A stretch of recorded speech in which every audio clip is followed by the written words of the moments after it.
Day 1, 14:30, National Weather Service Station, Denver. Dr. Solene Marsh, atmospheric physicist. Emergency log, entry number 001. The barometric pressure readings can't be right. I've recalibrated the instruments 3 times in the past hour, run diagnostics on every sensor array, even borrowed Mikhail's backup equipment from the climate lab downstairs. The numbers keep coming back impossible. 15.2 inches of mercury and dropping, but the air feels thick as soup. Outside my office window, downtown Denver basks in typical October sunshine. Business people walking with their coffee, mountain sharp against the blue horizon. Normal Tuesday afternoon. The cognitive dissonance makes my teeth ache. Marsh. Rowan Cross's voice cuts through my concentration as he shoulders through my door without knocking. Emergency coordinator for the Colorado region. All sharp angles and permanent 5 o'clock shadow. He's holding a tablet like it personally offended him. Tell me your equipment's having a nervous breakdown. I wish I could. I pull up the morning satellite imagery on my primary monitor. Look at this. The infrared composite shows what appears to be a massive atmospheric anomaly. A perfect circle of absolute darkness centered over eastern Kansas. Not storm darkness, not cloud-covered darkness. The kind of darkness that makes the satellite think there's a hole in the world. Rowan leans over my shoulder, close enough that I catch the metallic scent of whatever energy drink he's been mainlining. How big? Roughly 200 miles across. And it's growing. I toggle to the real-time feed. The dark zone has expanded another 15 miles in the past 30 minutes. 3 more stations are reporting identical pressure drops. Colorado Springs, Pueblo, and now Cheyenne. His jaw tightens. Equipment failure? That's what I thought. I minimize the satellite feed and bring up the morning's communication logs until I started getting calls. Varela Reed at NOAA's been tracking similar readings from stations in Missouri, Oklahoma, and Nebraska. She's compiling data from the last 72 hours. The phone rings. I glance at the caller ID. Kansas City Weather Service. Dr. Marsh speaking. This is Tom Bellwether in KC. I'm looking at atmospheric readings that don't make sense. Pressure's dropping like we're in the eye of a hurricane, but we've got clear skies and dead calm winds. What's your current reading? 14.8 and falling. But here's the weird part. Our visibility just dropped to near 0. Not fog, not smoke. It's like someone turned off the lights. My blood pressure spikes. I motion for Rowan to pick up the extension. Tom, can you describe what you're seeing outside? That's just it. I can't see anything. It's not nightfall. It's absolute darkness. But I can hear people walking around outside like nothing's wrong. My colleague went out to check the instruments 5 minutes ago and hasn't come back. Rowan grabs the phone. This is Emergency Coordinator Cross. I need you to lock down your facility and avoid any external contact until further notice. Sir, I don't understand. The line goes dead. Rowan and I stare at each other for 3 heartbeats.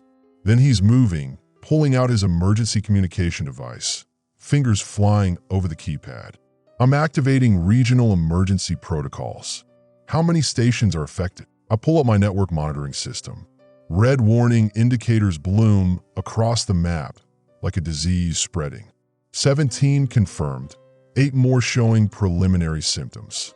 The pattern's expanding outward from that central Kansas location. This is Cross. He speaks into his communicator. I need immediate satellite verification on atmospheric anomaly covering central United States. Priority Alpha authorization. While he coordinates, I dive deeper into the data streams.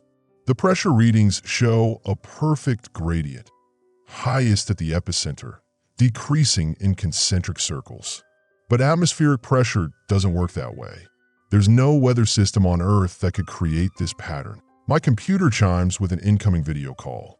Varela Reed's face appears on screen, her usually composed features tight with worry.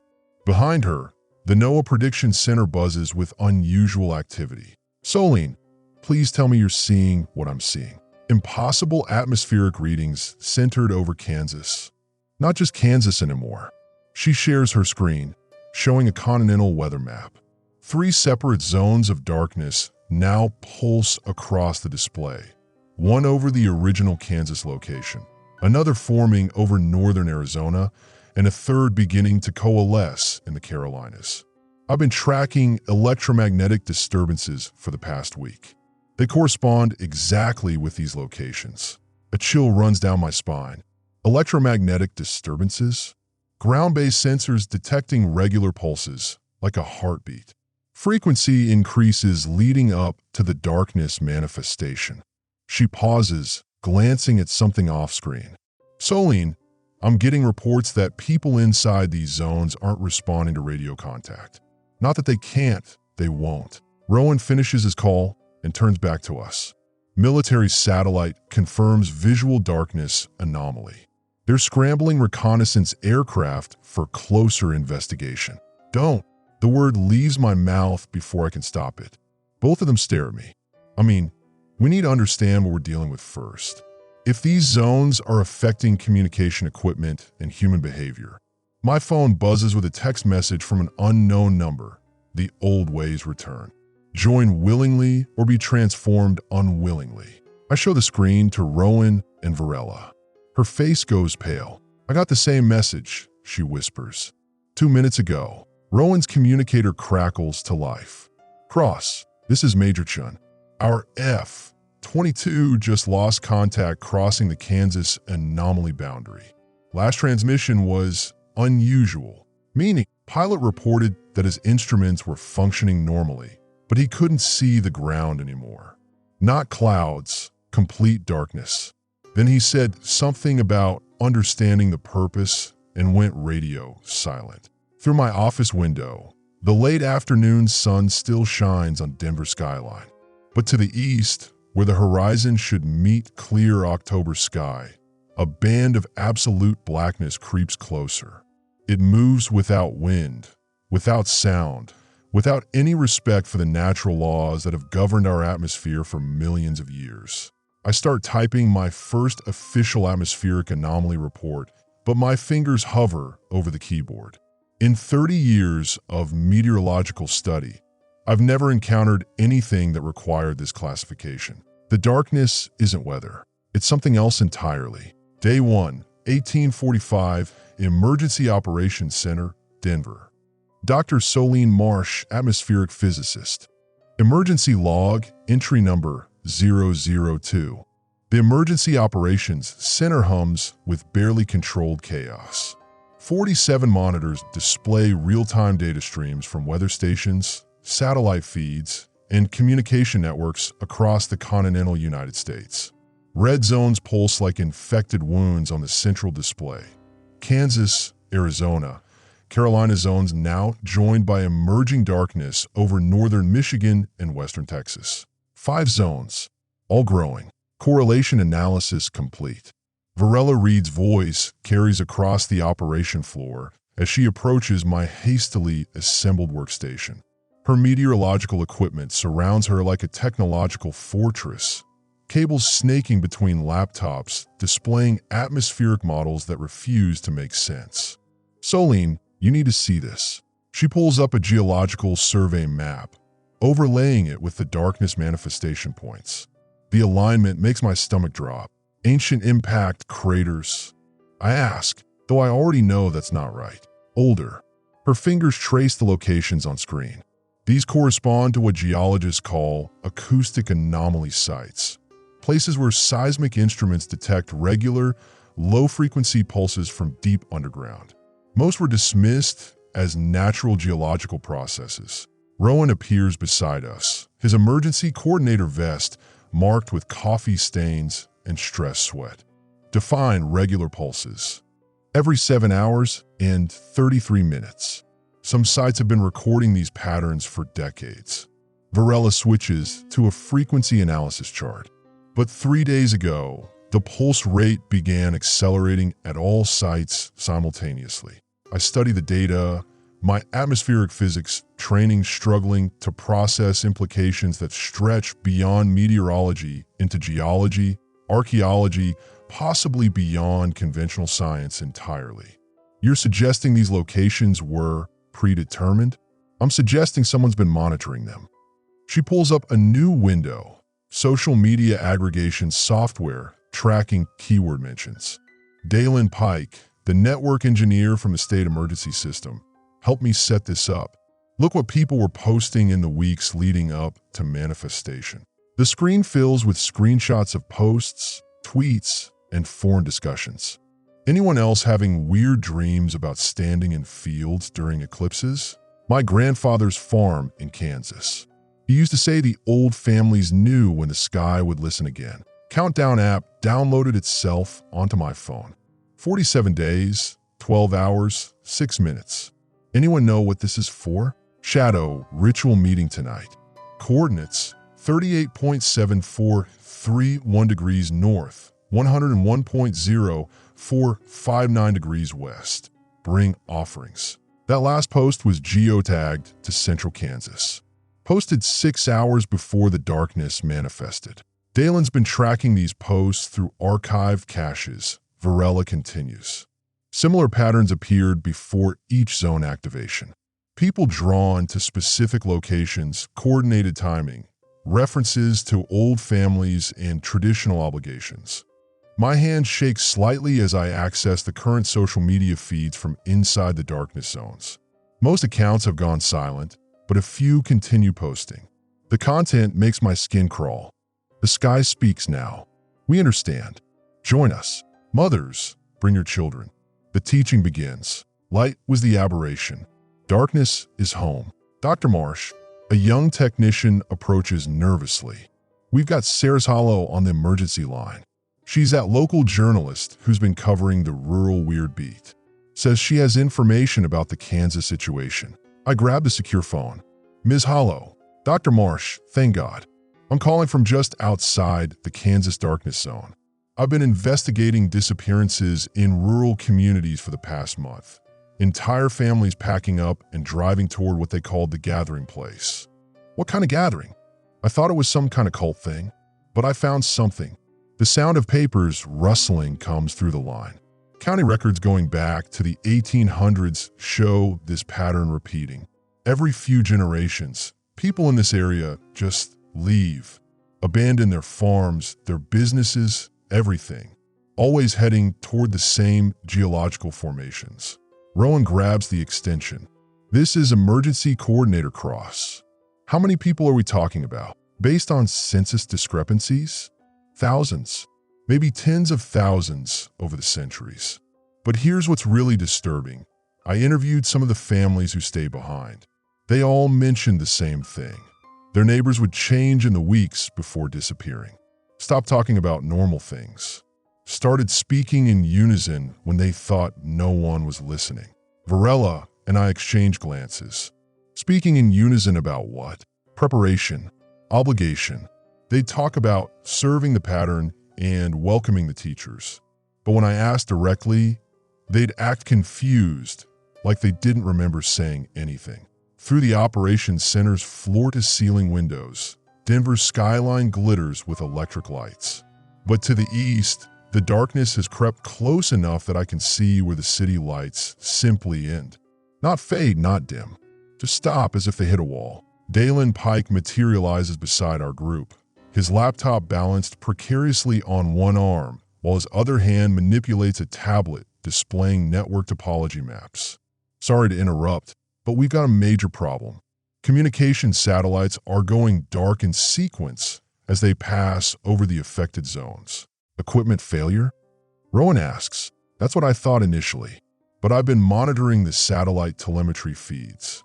The satellites aren't failing, they're being turned off, deliberately. From the ground, he shows us the data stream. Each satellite reports normal function until it crosses a darkness zone boundary, then transmits a brief signal that roughly translates to mission complete, returning to base. Satellites don't return to base? I whisper. No, they don't. His face is pale, but 17 of them have diverted from standard orbit in the past 4 hours. They're positioning themselves in a formation over the continental United States. Varela pulls up her atmospheric monitoring systems. The electromagnetic pulse patterns are synchronizing across all zones. If this continues, We'll have total communication blackout by tomorrow night. My emergency communicator buzzes with a priority alert. The message makes my blood freeze. Military alert. Evacuee processing centers report coordinated facility shutdown. Evacuees departed en masse heading toward anomaly zones. Transport vehicles abandoned. Personnel report last radio contact. The teachers are calling us home. Through the operations center speakers, an emergency broadcast begins. This is NOAA weather radio with an urgent update on the atmospheric anomaly situation. Citizens are advised to avoid affected areas and maintain current shelter locations. Reports of organized civilian movement toward darkness zones are being investigated, but the broadcast's tone feels wrong. Too calm, too measured for a situation that's clearly escalating beyond any normal emergency protocol. Rowan steps away to take a secure call. When he returns, his expression carries a weight that wasn't there an hour ago. What is it? I ask. Federal Emergency Management has been tracking this situation longer than we realized. They've got contingency plans already in motion. He pauses, studying something on his tablet, including evacuation protocols for essential personnel to secured underground facilities. How long? Varela asks quietly. How long what? How long have they known this was coming? Before Rowan can answer, every screen in the operations center displays the same message simultaneously. The pattern completes in 72 hours. Willing participation reduces transition trauma. The teachers have returned. The lights flicker once, twice, then stabilize. But in that brief darkness, I could swear I heard something. A sound like thousands of voices speaking in perfect unison, coming from everywhere and nowhere at once. Outside, Denver's lights continue shining, but they feel suddenly fragile, temporary, like candles in a gathering storm. The pattern isn't random. Someone or something is controlling this. Date 2/8/15, Mobile Research Unit Alpha 7. Location, Darkness Perimeter, Highway 34 North. Recording, Dr. Solene Marsh, Atmospheric Physics Division. The thermometer in our mobile unit reads 23 degrees Fahrenheit. Yesterday at this exact location, it was 64 degrees Fahrenheit. The temperature drop hit us like walking into a meat locker the moment we crossed the perimeter, an invisible wall of cold that made Varela gasp and clutch her equipment case tighter. Jesus, Solene, she whispered, her breath already forming clouds. It's like the sun just stopped working. She's right. The darkness above us isn't natural night. It's the complete absence of light, so absolute that our high-powered floods barely penetrate 20 feet ahead. Dalen's been running diagnostics on our electromagnetic equipment for the past hour. 3 GPS units, 2 satellite phones, and our primary data collection array have all failed in sequence. Not malfunction, failed. As if the circuits themselves forgot how to conduct electricity. It's not electromagnetic interference, he reported, his voice tight with frustration. The equipment is physically intact. The electrons just aren't moving. Rowan's evacuation convoy was supposed to rendezvous with us at the old Miller farm 2 hours ago. Radio silence. Our last contact was his voice, increasingly strained, reporting that vehicles along the evacuation route were experiencing mechanical difficulties. Standard bureaucratic language for something he couldn't explain. But I think I'm beginning to understand. The landscape itself is wrong. Where Highway 34 should continue straight for another 8 miles, the road curves in ways that violate the topographical maps we've been using for 15 years. Hills that were never there cast shadows in the absolute darkness. And the symbols. I need to document this carefully. Professional protocol. At coordinates 41.2847 degrees north, 83.7392 degrees west, we discovered geometric patterns carved into what was previously a soybean field. Not carved, burned. The earth itself has been transformed into smooth, glass-like channels forming perfect spirals approximately 200 meters in diameter. The pattern descends into the ground, creating a funnel-like depression that our equipment cannot measure the depth of. Varela thinks they're artificial. No natural process creates perfect mathematical spirals, she said, kneeling beside one of the channels. When she touched the surface, she jerked her hand back. It's warm. How is it warm when everything else is freezing? I took temperature readings. The spiral channels maintain a constant 98.6 degrees Fahrenheit. Human body temperature. The implications are disturbing, but there's more. The air itself feels different here. Thicker.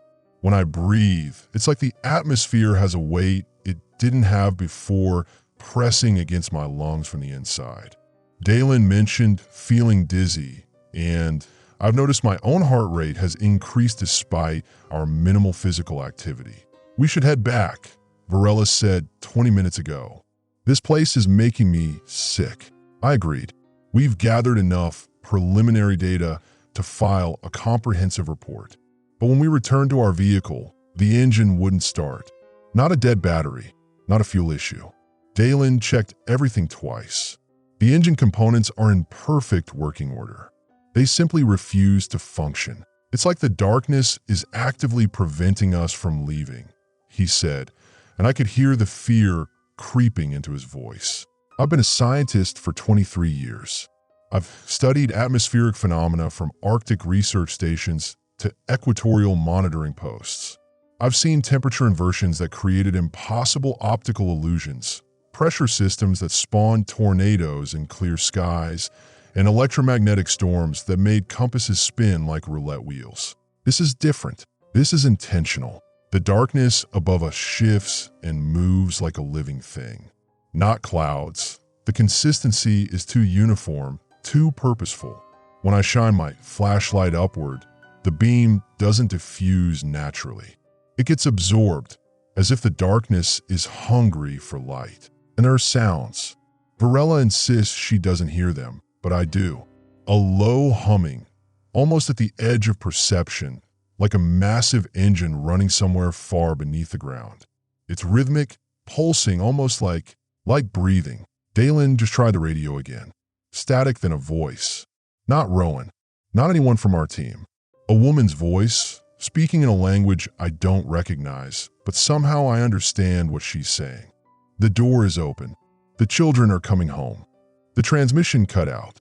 When I asked Dalen to replay it, he looked at me strangely. Replay what? There's been nothing but static for the past hour. I heard it.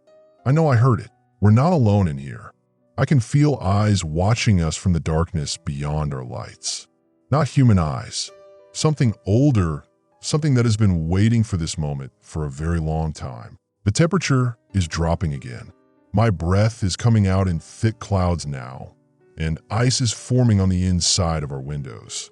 But the spiral channels are still warm, still glowing faintly in the darkness. Varela is suggesting we shelter in place until rescue arrives.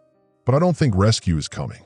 I think we're exactly where we're supposed to be, and I'm starting to think we can't leave. Dr. Solene Marsh, Atmospheric Physics Division.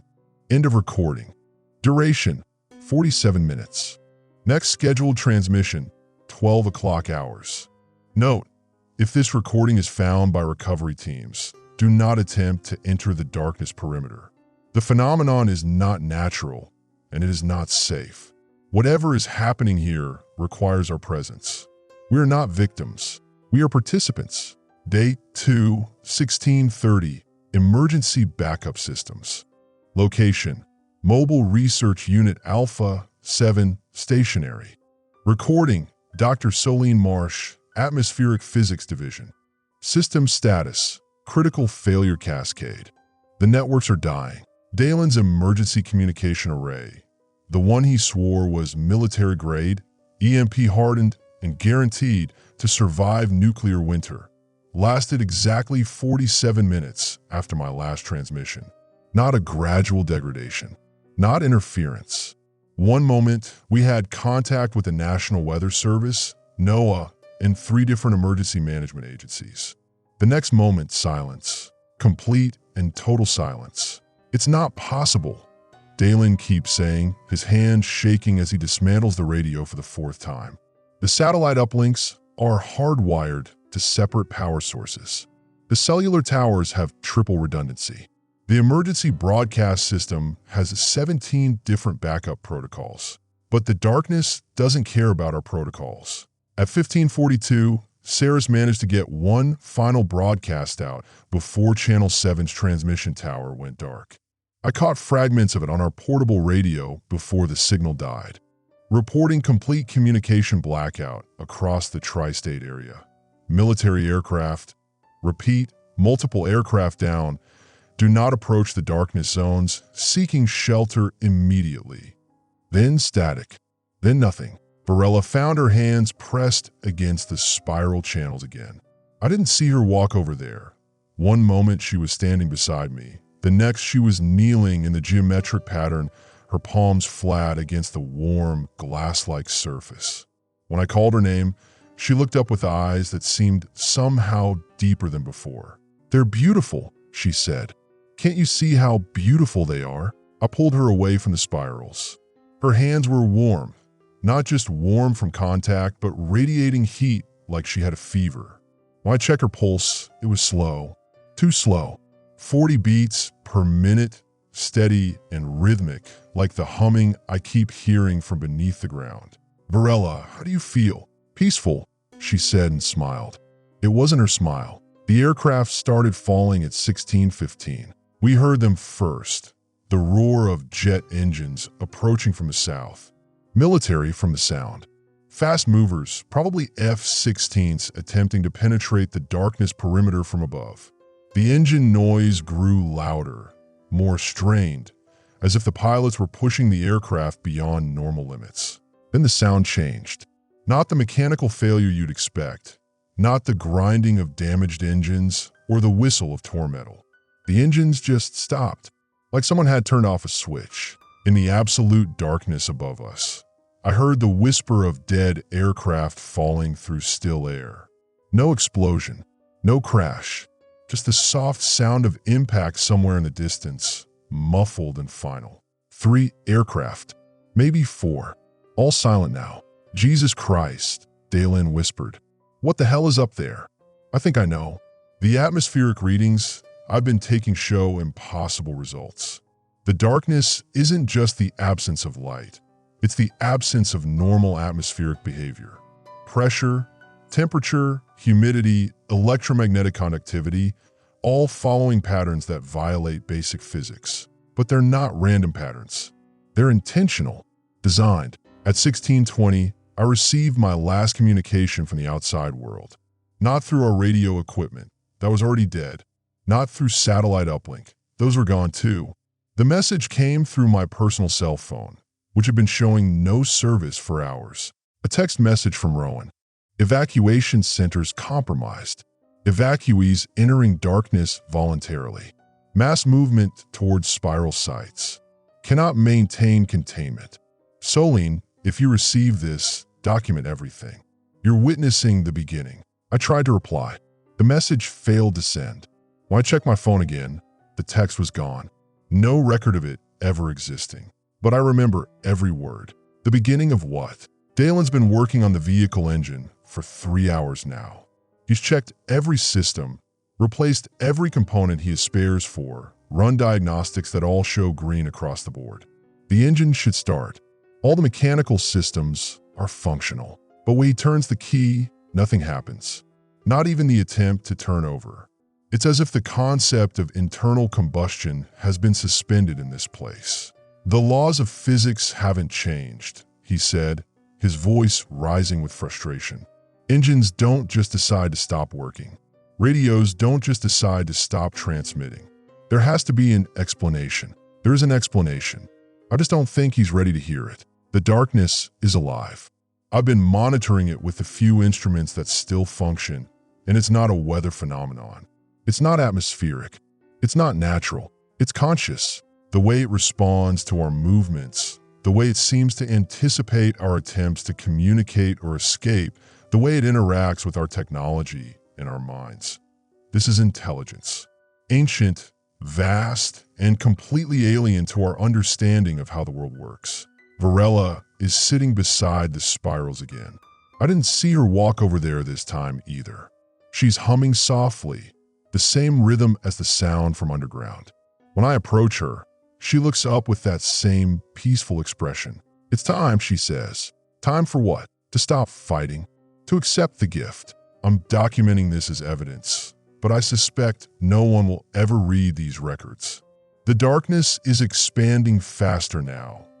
I can feel it pressing against the edges of my consciousness, offering the same peace that Varela has found.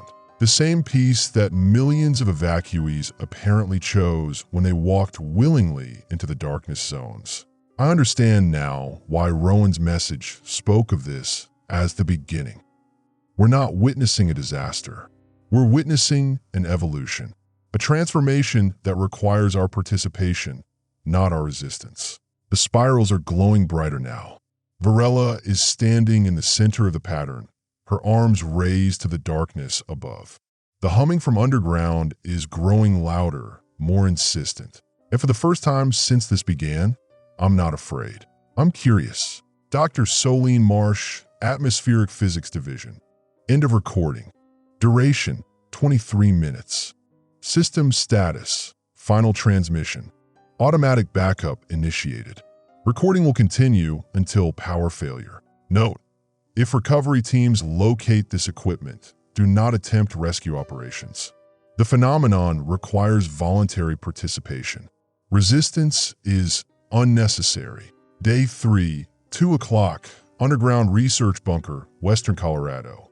Dr. Solene Marsh, Atmospheric Physics Division. Emergency log number 047. Classification: eyes only. The symbols make sense now. God help us, they make perfect sense. Varela hasn't slept in 36 hours. She spread every geological survey, every archaeological report, every damn star chart we could salvage from the failing networks across the bunker floor. The emergency lighting casts harsh shadows over the papers, but there's no mistaking the pattern she's uncovered. "It's not weather," she whispers, her voice hoarse from exhaustion. "It's never been weather. The astronomical alignment is undeniable. Every darkness epicenter, 17 confirmed zones across 3 continents before communications died, sits precisely on ancient ritual sites. Stone circles, burial mounds, temples that predate recorded history. Sites that our ancestors marked with the same geometric symbols, now carved into the landscape within each black zone." Dalen's jerry-rigged equipment crackles to life. His face is pale in the screen's glow as thermal imaging data streams across the monitor. "Jesus Christ, Solene, you need to see this. The heat signatures don't lie. Within each darkness zone, massive human gatherings are forming. Not random evacuee clusters, organized assemblies of thousands moving in precise geometric patterns. The same patterns Varela found in the stone circles. The same patterns we discovered carved into the earth yesterday. They're not fleeing the darkness. I realize my throat tight with horror. They're participating in it." Rowan's voice crackles through our remaining radio link from the Evacuation Coordination Center 50 miles south. The transmission is weak, full of static, but his words chill me to the bone. "All evacuation centers east of the Mississippi have gone dark. Last thermal shows approximately 2.3 million people walking toward the darkness zones." Walking, Solene. Not running away. Walking toward them. I check my atmospheric readings again, hoping the numbers have changed. They haven't. The darkness zones aren't just expanding, they're breathing, pulsing. The pressure differential readings spike every 43 minutes with mathematical precision. The same interval Varela found in the ancient star charts. "It's a summoning," Varela says, her finger tracing a line of symbols on a rubbing she took from a Celtic stone circle. "But not summoning something here. Summoning something back." The radio hisses with another transmission from Rowan. "Solene, we've got a problem. The protected evacuation sites, the ones marked as secure in the federal protocols, they're all built on or near the old sites too. Every single one." That's when I understand the true scope of what we're facing. This isn't some random atmospheric phenomenon or foreign attack. The government evacuation centers, the emergency protocols, the secure bunkers, they were planned, placed, designed to funnel people exactly where they needed to be. How long have they known? I ask into the radio. Rowan's silence stretches for 30 seconds. When he speaks again, his voice is different, resigned. The protocols are dated 1847, Solene. Updated every 50 years. The last update was 3 months ago. Dalen's equipment screams an alert. On the thermal display, the human masses in each darkness zone have begun moving. Not walking now, marching. In perfect synchronization across thousands of miles, millions of people are forming the same pattern. A pattern that looks exactly like the constellation visible through the old stone circles on the summer solstice. Except the summer solstice was 5 days ago, and the constellation they're forming doesn't exist in our sky. Yet, Varela looks up from her charts, her eyes wide with terrible understanding. The atmospheric changes aren't blocking light. They're making room for something else. Something that needs a different kind of sky. The bunker's emergency power flickers. Outside, I can hear it. A sound like distant thunder but rhythmic. Like breathing. Like chanting. Like 2.5 million voices speaking in unison, calling something home. My barometric readings just spiked again. 43 minutes exactly since the last pulse. But this time, something answered back. Personal note, for whoever finds this log. The transformation isn't random. It's planned. It's been planned for centuries, maybe millennia. The darkness zones, the evacuation sites, the emergency protocols, they're all part of the same system. The same ritual that's been repeated throughout human history. If you're reading this, you're probably one of the few who haven't been called to participate. Don't try to find us. Don't try to fight it. Just document what you see, because I'm starting to suspect that this isn't the first time the sky has gone dark. And humanity surviving might not be the point. We might be the ritual. End log number 047. Status: bunker sealed, atmospheric pressure dropping. Next update: unknown. Day 4, 10 o'clock. Hardened Research Station Delta 7. Dr. Solene Marsh, Atmospheric Physics Division. Emergency log number 052. Final transmission protocol activated. We've sealed ourselves in. Emergency blast doors, triple redundant air filtration, enough MREs for 3 weeks. The station was designed to survive nuclear winter, but I'm not sure it was designed to survive whatever's coming through that impossible sky. Varela died sometime during the night. Not died, transformed. That's what I have to keep telling myself, because the thing that came back wearing her face isn't her anymore. I found her at 0600 standing outside the main airlock, perfectly still in the freezing air. No protective gear, no distress, just standing there in the minus 40 degrees Fahrenheit temperature like it was a spring morning. When she saw me through the reinforced glass, she smiled. Not Varela's uncertain, analytical smile. Something else entirely.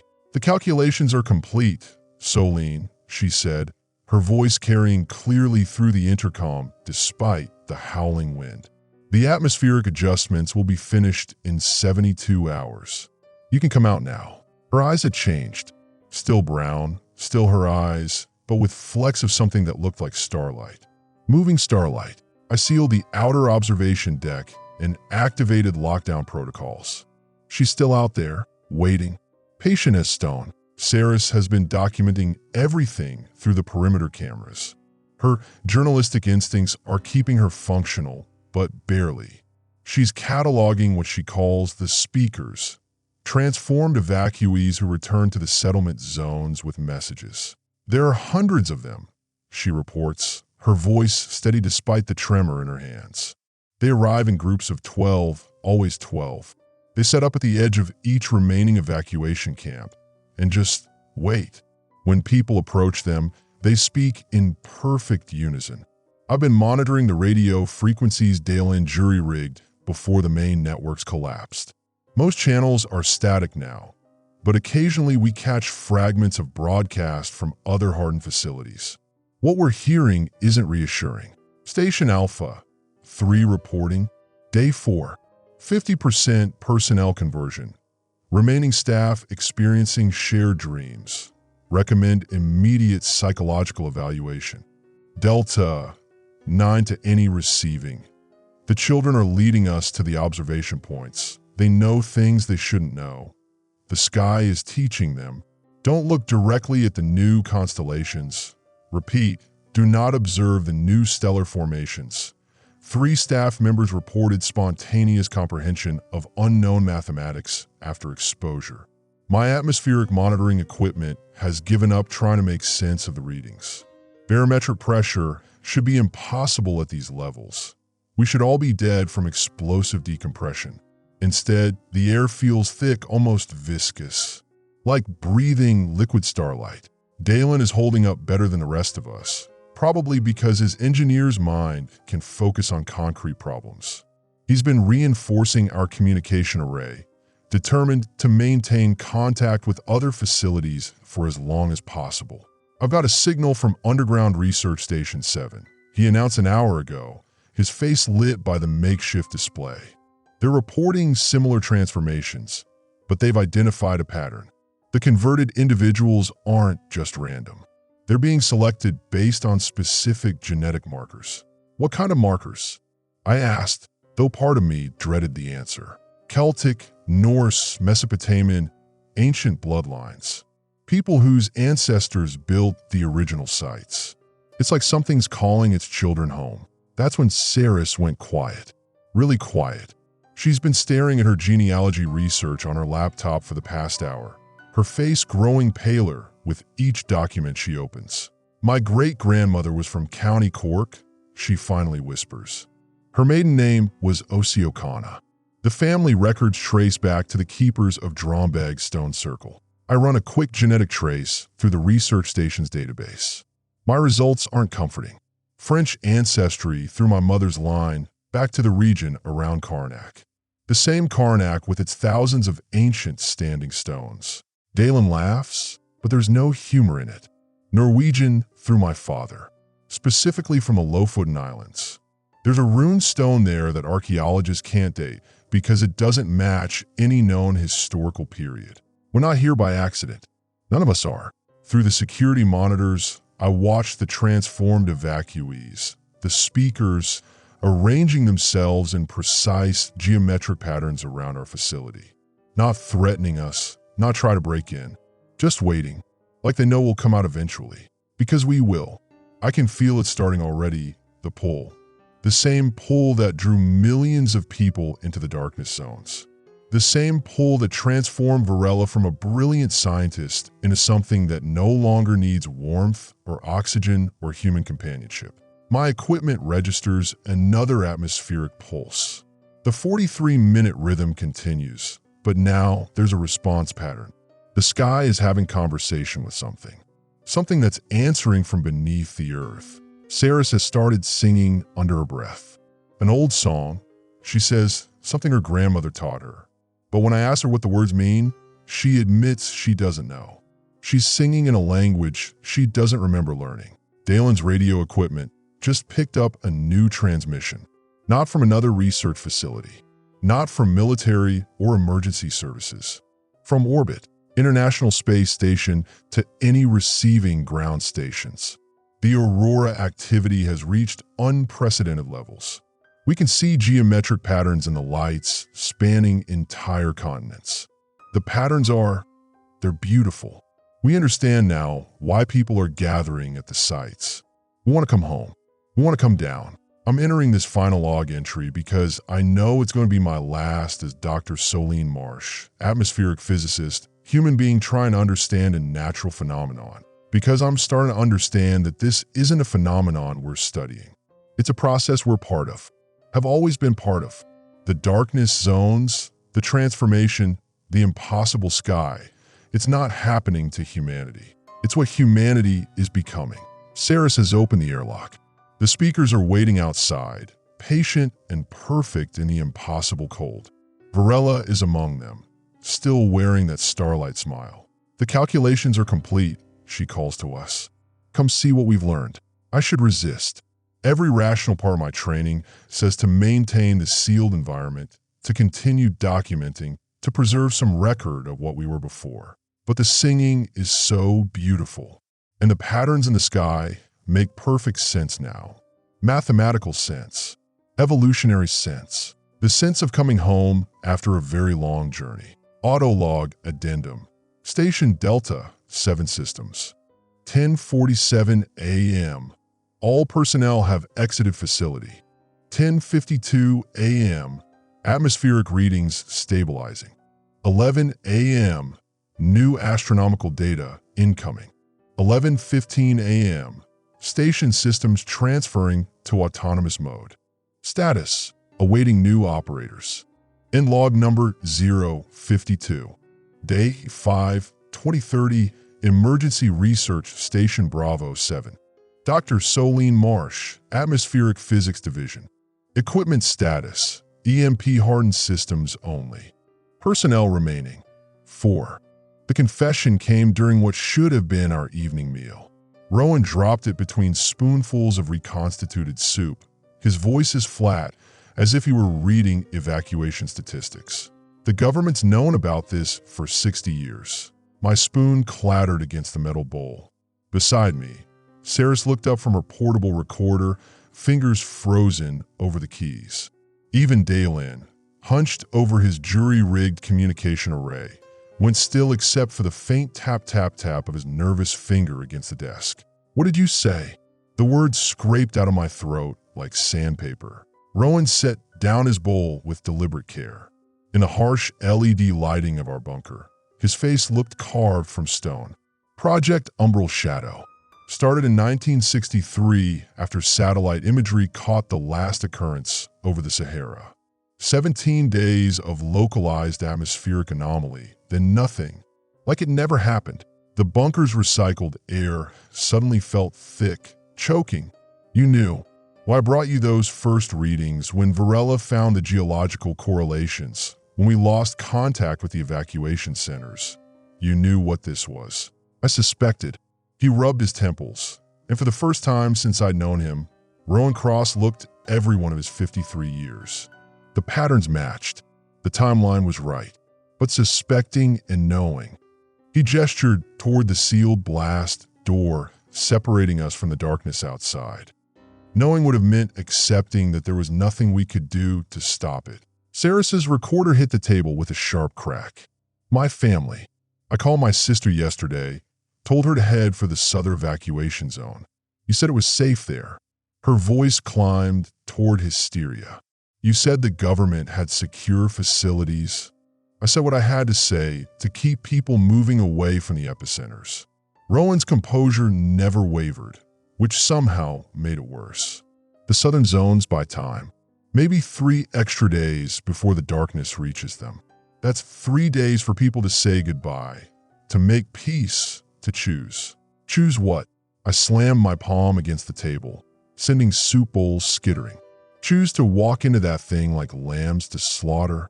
Choose to evolve. The word hung in the recycled air like a physical presence. Dalen's tapping stopped entirely. Outside, something that might have been wind, but definitely wasn't whistled through the ventilation system. You're talking about those people we saw on the thermal imaging, I said slowly. The ones walking toward the darkness centers. You're saying they're choosing that. Rowan nodded.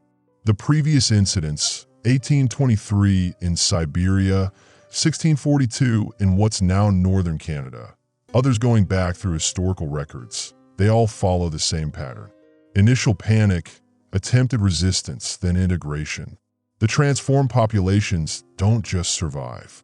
They thrive. Saris was shaking her head, tears cutting tracks through the grime on her cheeks. That's not human anymore.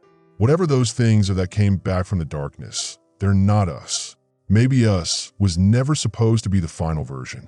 The philosophical implications made my head spin, but the immediate reality was simpler and more terrifying. How long have you been planning to abandon us? Something flickered in Rowan's eyes. I'm not.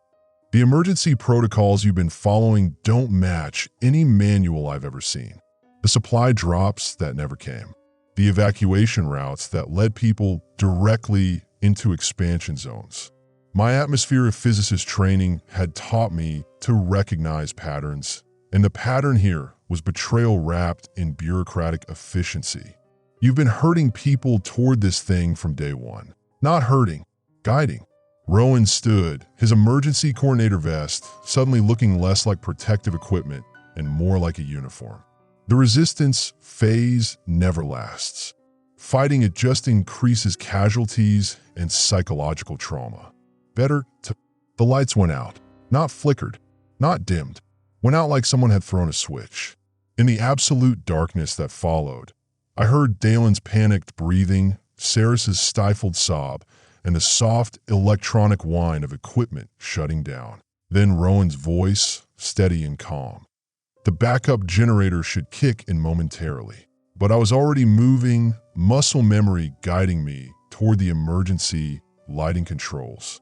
My fingers found the manual activation switch just as red emergency floods bathed the bunker in hellish light. Varela Reed stood in the doorway. At least, it wore Varela's face, spoke with her voice when it said, "Hello, friends." But Varela's eyes had never been that shade of silver, had never reflected light like mirrors. And Varela had never stood with that perfect, inhuman stillness. "The door," Dalen whispered. The blast door was sealed. Not Varela smiled with too many teeth. Doors are concepts. Barriers are suggestions. Evolution requires transformation of limitations. Saris scrambled backward, knocking over her chair. "How long?" she demanded. "How long has she been gone?" "I volunteered for night watch," Not Varela said conversationally. "Walked outside at 0300 hours. The darkness welcomed me. Show me wonders. Mathematical impossibilities resolved. Physical laws expanded. My scientific mind cataloged the impossibilities even as my survival instinct screamed. The sealed door. The power failure timed perfectly with her appearance. The way she moved without seeming to displace air. The atmospheric readings, I said, pieces clicking into place.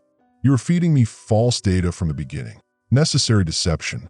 Your resistance was anticipated, required careful management. Not Varela tilted her head at an angle no human spine could achieve. But now choice time approaches. Join willingly or join eventually. Mathematics favor willing participation. Rowan stepped forward, and I saw something in his posture I'd never noticed before. Not authority, but supplication. "How long do we have?" Integration accelerates. Dalen Pike's family joined yesterday. Saris Hollow's sister broadcasts invitation messages from Southern Facility.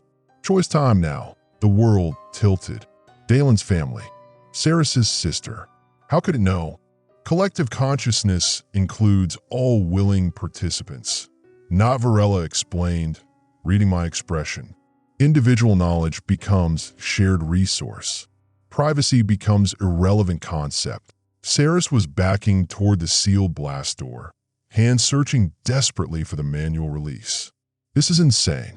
We're not just going to walk out there and let that thing absorb us. Choice remains available." Not Varela agreed. Resistance extends suffering. Integration provides optimization. Dalen's nervous tapping had become full body trembling. "My kids," he whispered. Are they still them? They are more than they were. As you will be." I found my voice, though it came out smaller than I'd intended. "What happens to our research? Our work? The people in the bunkers who don't know what's coming. Knowledge transfers. Work continues with expanded capabilities. Underground populations will emerge when atmospheric change is complete." Not Varela's silver eyes fixed on mine. "Your atmospheric models were correct, Dr. Marsh. Sky remains dark. New equilibrium requires new human paradigm." The emergency lighting flickered, and in that strobe effect, Not Varela seemed to multiply, becoming a crowd of figures all wearing familiar faces. Dalen's wife, Saris's sister, Rowan's evacuation teams, all of them watching us with those mirror-bright eyes. "Choose now," They said in perfect unison. Dawn brings completion whether willing or unwilling. The lights stabilized, showing only Varela again. But the choice hung in air like the taste of copper, metallic and inevitable. I looked at my remaining team. Rowan with his guilty knowledge, Saris with her desperate denial, Dalen with his family already lost. Outside, the darkness pressed against our bunker like a living thing, patient and eternal. In 6 hours, the sun would try to rise. I wasn't sure it would succeed. Equipment status, critical failure imminent. Personnel status, integration decision pending. Atmospheric conditions, permanent darkness confirmed. Time to dawn, 6 hours, 12 minutes. Day 6, 1400 hours, sublevel archaeological chamber. Dr. Solene Marsh, final scientific documentation. Equipment status, manual recording only. Personnel, 3 remaining. The chamber we found beneath the research station wasn't on any blueprint. Dalen discovered it by accident, following power conduits through maintenance tunnels while trying to restore our communication array. What he found was a staircase carved from living rock, descending into darkness older than human civilization. The symbols, Saris whispered, her voice echoing off stone walls. They matched the ones from the darkness zones. I swept our last functioning flashlight across the carved surfaces and my breath caught. Not just symbols, mathematical equations. Atmospheric calculations. Astronomical charts showing celestial alignments spanning millennia. But it was the central chamber that stopped my heart. A perfect circle of black stone, 50 feet across, inlaid with silver channels that formed complex geometric patterns, and covering every inch of the walls. Human figures in various stages of transformation, rendered in meticulous detail across centuries of artistic styles. Egyptian hieroglyphs showing priests with silver eyes leading populations into darkness. Medieval illuminations depicting entire villages walking toward black skies. Renaissance frescoes of scholars documenting atmospheric anomalies. Industrial age photographs showing steam-powered equipment failing as darkness spread. This has happened before, I said, though the words felt inadequate. Many times, Dalen was running his hands over a series of metal plates embedded in the wall, their surfaces covered with text in dozens of languages. Look at this. Same message, over and over. He squinted at the engravings. Latin, Greek, Sanskrit, Mandarin. Every 2,000 years, the sky teaches new lessons. Teaches what? Saris demanded. How to surrender our humanity. I was studying the astronomical charts, my physicist's mind automatically calculating orbital mechanics and celestial periods. Not surrender. Evolve. The math was elegant, terrifying in its precision. These alignments, they're not random. They're triggered by specific cosmic conditions that occur cyclically. The patterns were undeniable. Solar radiation levels, planetary gravitational influences, cosmic background radiation fluctuations, all combining every 2 millennia to create conditions that allowed. What? Some kind of dimensional overlap? Reality distortion field? The darkness isn't from our world, I said slowly. It's from somewhere else. Somewhere that intersects with ours at predictable intervals. Saris lowered her recorder, staring at a section of wall showing contemporary scenes. People with smartphones documenting their own transformation. Satellite images of darkness spreading across continents. And at the center, a figure that looked disturbingly like Varela, arms raised as if conducting some cosmic orchestra. The government knew because this has been documented for centuries, she said. Every occurrence leaves records. Evidence. Instructions. Instructions for what? I found the answer in the deepest alcove, where the most recent additions have been carved. English text, the letters still sharp and clean. Integration protocol, North American occurrence, cycle 847. Phase 1, atmospheric anomaly detection. Phase 2, localized reality distortion. Phase 3, consciousness expansion invitation. Phase 4, willing participant integration. Phase 5, atmospheric equilibrium establishment. Phase 6, species enhancement completion. Estimated timeline, 7 days. Estimated casualties, resistance phase 12 to 15%. Estimated integration rate, 85 to 88%. Post-integration adaptation period, 30 to 90 days. Note, previous cycles show 100% species survival rate post-integration. Enhanced capabilities include expanded sensory perception, collective consciousness access, environmental adaptation, and extended longevity. Resistance is temporary. Integration is permanent. Evolution is inevitable. My hands shook as I read the final section. For researchers documenting this cycle, your work contributes to the greater understanding. Individual knowledge becomes collective resource. Scientific inquiry continues with expanded parameters. Death is not termination, but limitation removal. The choice remains: join willingly and retain individual memory patterns, or resist and be integrated with consciousness patterns fragmented. They're not destroying us, I whispered. They're upgrading us. Dalen had found another section, this one showing technical diagrams. Atmospheric processors, consciousness transfer mechanisms, biological enhancement protocols. Look at this. The previous civilizations that went through this, they didn't die out. They graduated. Graduated to what? The answer came from behind us, in Rowan's voice.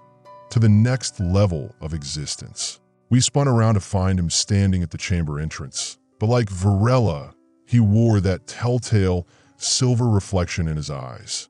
Unlike her unsettling stillness, though, Rowan moved with familiar gestures, spoke with his normal cadence. You integrated, Sarah said flatly. I chose to integrate.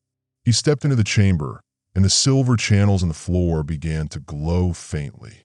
3 hours ago. The experience is indescribable. Are you still you? Rowan smiled, and it was genuinely his smile, not the too wide expression Varela had worn. I'm me, plus more. I remember everything, childhood, career, every conversation we've had. But I also remember the last 47 cycles, the previous versions of humanity that faced this choice, the ones who resisted until the end, and the ones who embraced change early. And I found myself leaning forward despite my fear. The ones who chose integration willingly kept more of their individual identity. The ones who fought until forced integration, they survived but with less continuity of self. He gestured to the walls around us. Every cycle, the species emerges stronger, more capable, better adapted to cosmic realities beyond this single planet. You're talking about leaving Earth. Eventually, when the species is ready, when we've learned what this cycle teaches. Rowan's enhanced eyes focused on something beyond our dimension. The darkness isn't just changing our atmosphere, it's changing our potential, opening neural pathways to perceive realities that baseline humans can't access. Saris was backing toward the exit. This is insane. You're talking about abandoning everything that makes us human. I'm talking about keeping everything that makes us human and adding capabilities we never imagined. Rowan spread his hands. I still love music, still worry about resource allocation, still feel protective of people under my care. But now I also understand quantum mechanics intuitively, can perceive electromagnetic fields directly, process information at rates that would have seemed impossible yesterday. And the cost, the sky stays dark. For this generation, at least, the next generation will grow up adapted to it. See spectrums of light we never could. Navigate by magnetic fields. Communicate across vast distances through consciousness linking. I stared at the astronomical charts, the meticulous documentation of cycles stretching back millennia. How many times has this happened? This is cycle 847 for this planet. Other worlds have experienced hundreds more. Rowan's expression grew distant. The cosmos is full of intelligence, Solene.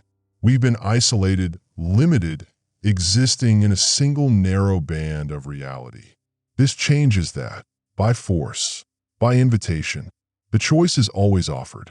Resistance is respected, until natural integration occurs anyway. He gestured to the technical diagrams. The atmospheric changes are permanent. Baseline human biology cannot survive long-term in the new conditions. Integration allows adaptation. So we die either way. You transform either way. The question is whether you guide that transformation or let it happen randomly. Outside the chamber, I could hear something approaching. Footsteps that didn't quite sound like feet. Voices that harmonized in impossible ways.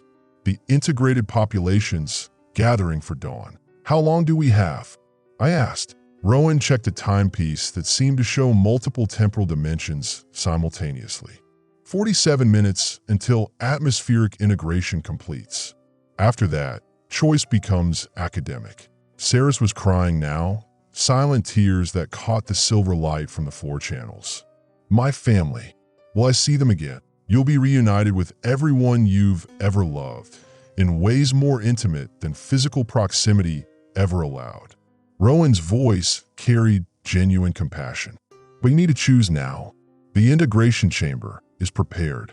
The process is gentler when voluntary. I looked at my companions. Saris with her journalist's need to document truth.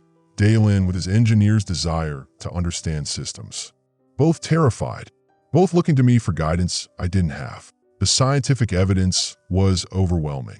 The cycle was inevitable. Resistance was futile. But the human part of me, the part that had spent 52 years thinking baseline humanity was the pinnacle of evolution, rebelled against the mathematics. If we refuse, you'll integrate anyway when dawn breaks. But with consciousness fragmentation, memory gaps, personality discontinuity, Rowan's enhanced features showed genuine regret. I've seen the records from previous cycles. Forced integration survivors adapt eventually, but they lose more of who they were. The footsteps were getting closer. Voices calling our names in harmonies that bypassed the ears and spoke directly to the nervous system. Solini, Saris, Dalen. Choice time concludes soon. 46 minutes to dawn. 46 minutes to decide whether to remain human or become something unimaginably more. I closed my eyes and tried to remember what the sky looked like when it was blue. Integration timeline. 46 minutes remaining. Choice status. Pending. Atmospheric conditions. 99.7% transformation complete. Species survival rate. Historically 100%. Day 7, 9:45. Underground Research Station Omega 7. Dr. Solene Marsh, atmospheric physicist, final emergency log. The generator's been running on fumes for 6 hours. Dalen's rigged the emergency broadcast system to every remaining tower within a 100-mile radius. But the power draw is killing our reserves. He's down in the equipment bay now, bypassing safety protocols to squeeze every last amp from our dying systems. Outside, the darkness has weight now.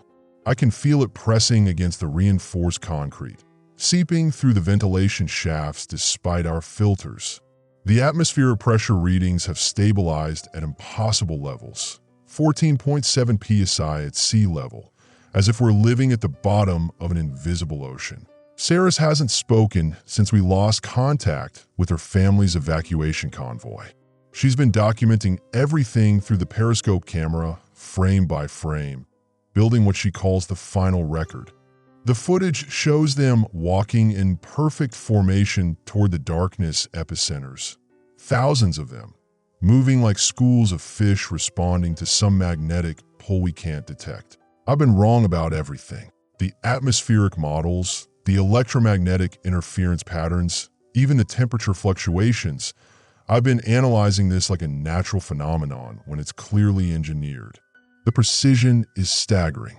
Whoever designed this understood our atmosphere better than we understand it ourselves. Rowan's been pacing for the last hour, checking his watch every 30 seconds. When I confronted him about the classified files he keeps pulling from his supposedly emergency-only communication device, he finally broke. The Department of Atmospheric Defense has been tracking these events for 60 years, he said, not meeting my eyes. Every major atmospheric anomaly since 1963, Aurora Borealis appearing over Mexico, the green flash lasting 40 minutes in Ohio, temperature inversions that defied thermodynamics. We've been preparing. Preparing for what? Evolution Day. The term hit me like ice water. I'd seen it in Varela's archaeological notes before she walked into the darkness 3 days ago. Ancient civilizations had records of sky change times, periods when the atmosphere itself transformed and humanity emerged different. Dalen's voice crackles through the intercom. Solene, I've got maybe 10 minutes of full power. If you're going to broadcast, it has to be now. I key the microphone with shaking hands. The red recording light flickers on. This is Dr. Solene Marsh, National Weather Service Station 47 Alpha, broadcasting on all emergency frequencies. Current time, 9:47 hours, day 7 of the atmospheric event. If you're receiving this transmission, you're likely among the remaining unaffected population clusters. The words feel inadequate. How do you summarize the end of the world as we know it? The darkness is not a weather phenomenon. Repeat, this is not meteorological. Atmospheric composition has been permanently altered. Oxygen levels remain stable, but trace elements suggest engineered modifications to promote neurological adaptation in human subjects. Through the periscope monitor, I watch a group of transformed individuals approach our installation. They move with inhuman coordination, heads tilted at identical angles, listening to frequencies we can't hear. Saris zooms in on their faces. Their eyes have changed, pupils dilated to accommodate the perpetual twilight, iris patterns more complex than before. Affected individuals demonstrate enhanced sensory capabilities and collective behavioral patterns. This appears to be intentional biological modification rather than contamination. The lights flicker. Dalen's voice is strained. 5 minutes, document. Current survival protocols are ineffective. Underground shelters provide temporary protection only. The atmospheric changes are planetary in scope. Satellite imagery from our final orbital passes showed similar darkness formations appearing across all continents simultaneously. I pause, watching the transformed humans position themselves in geometric patterns around our facility. They're not trying to break in. They're waiting. Personal message to any surviving atmospheric research teams. Dr. Varela Reed's geological correlation data was correct. The epicenter locations aligned with archaeological sites dating back 2 millennia. This is cyclical. This has happened before. Sarah suddenly grabs my arm, pointing at the monitor. The transformed humans have begun to sing, a harmonious frequency that makes our concrete walls vibrate. The sound is hauntingly beautiful, like whale song mixed with cathedral bells. They're not suffering. I whisper into the microphone. Whatever happened to them, they're not in pain. The emergency lights flicker and die. Dalen's backup power kicks in, bathing everything in red. Through the intercom, his voice is barely a whisper. Generators seizing up. 2 minutes, maybe less. I lean closer to the microphone. This is my final scientific assessment. Resistance may be futile. The atmospheric modifications appear designed to facilitate human adaptation rather than elimination. If you're receiving this, you have a choice to make. The singing outside grows louder, more complex. Additional voices join the harmony. Hundreds of them, maybe thousands. The sound penetrates our shielding, resonating in my chest cavity. Emergency Coordinator Rowan Cross confirms government knowledge of previous events. Recommended action: prepare for emergence protocols. The surface environment has stabilized, but it's no longer the world we knew. Static begins to overwhelm the transmission. Dalen's equipment bay has gone silent. For the record, atmospheric pressure holding steady. Temperature range -10 to 15 degrees Celsius. Humidity at 78%.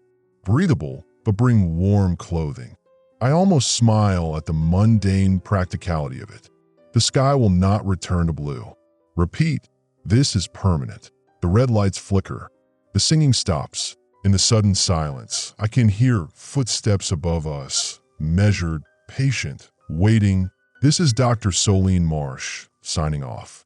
To anyone still listening, the darkness isn't empty. There's something beautiful waiting in it. The transmission cuts to static. Through the periscope, I see Saris setting down her camera. She's walking toward the exit hatch. Rowan doesn't try to stop her. The darkness has been calling to us all along. I think it's time to answer. Final emergency log, entry recorded.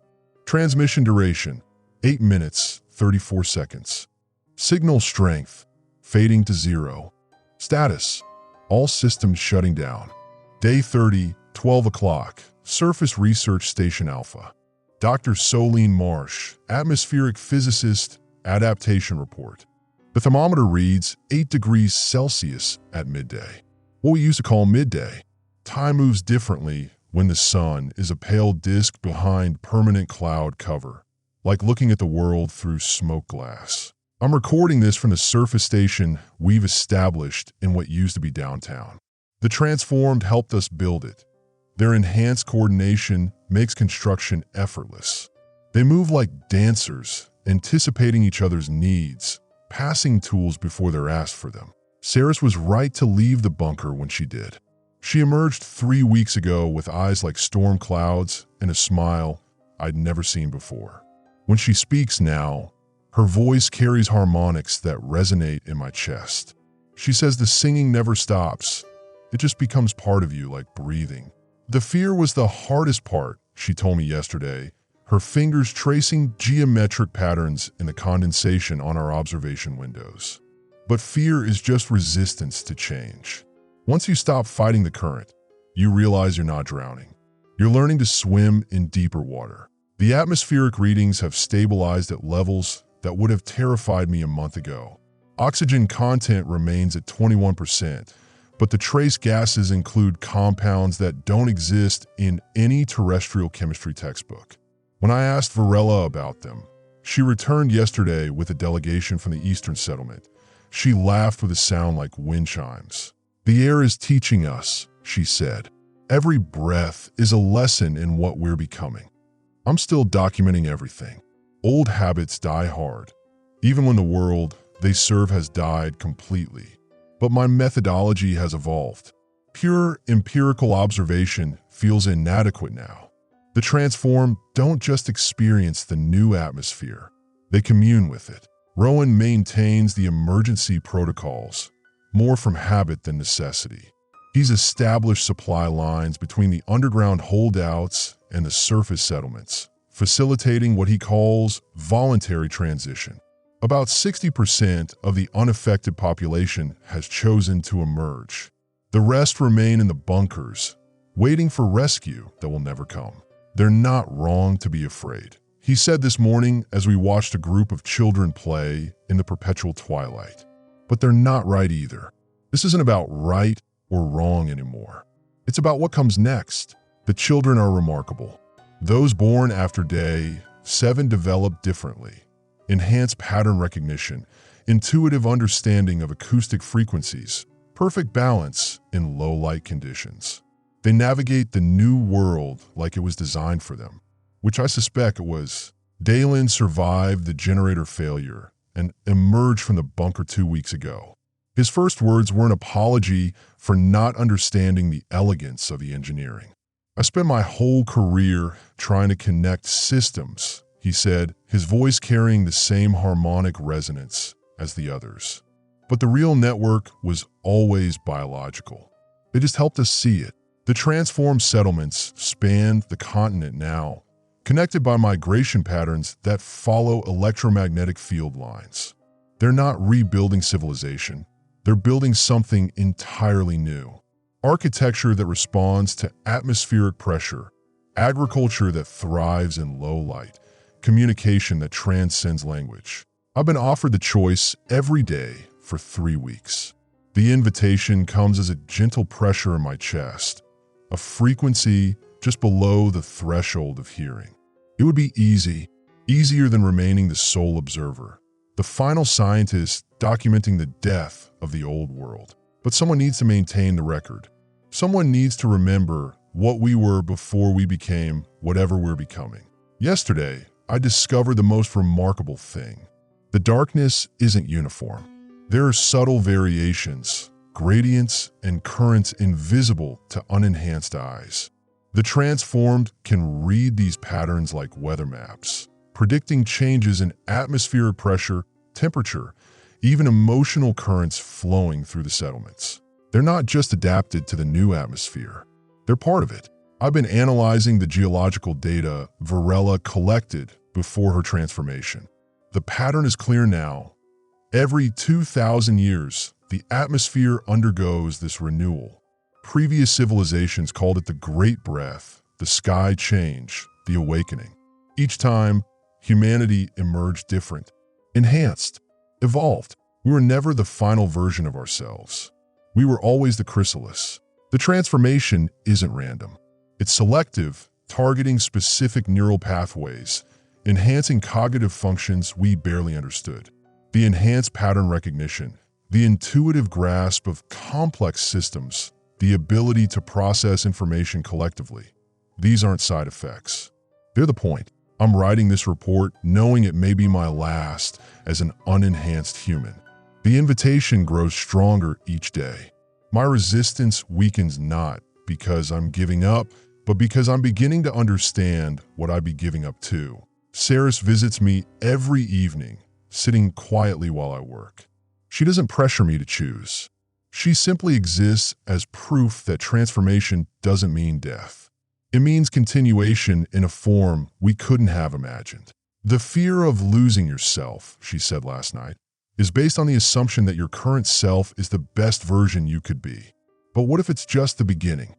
The atmospheric readings for today: pressure 14.7 psi, temperature 8 degrees Celsius, humidity 82%. Trace gases include untranslatable compound signatures. Air quality, perfect for the respiratory systems we're developing. Weather forecast, perpetual twilight with 100% chance of evolution. I'm going to close this report and walk outside. The settlements are hosting what they call a harmony gathering tonight. Thousands of voices joining in frequencies that will carry across the continent. Dalen says the acoustic patterns are building towards something unprecedented. A collective song that will reshape the atmosphere itself. The invitation pulses in my chest, synchronized with my heartbeat. I think I'm ready to stop observing and start participating. Personal note: if any unenhanced humans discover this record, know that we didn't lose ourselves in the darkness. We found versions of ourselves we never knew existed. The sky is no longer blue, but it's more beautiful than it ever was. The transformation is a gift. When you're ready to receive it, simply step outside and breathe deeply. The new atmosphere is waiting to welcome you home. Dr. Solene Marsh. Final report: Atmospheric Adaptation Protocol. New Earth Day 30. Recording ends. Station status: transitioning to enhanced human operation. Atmospheric conditions: stable and evolving. Human status: choosing adaptation. Forecast: unlimited potential.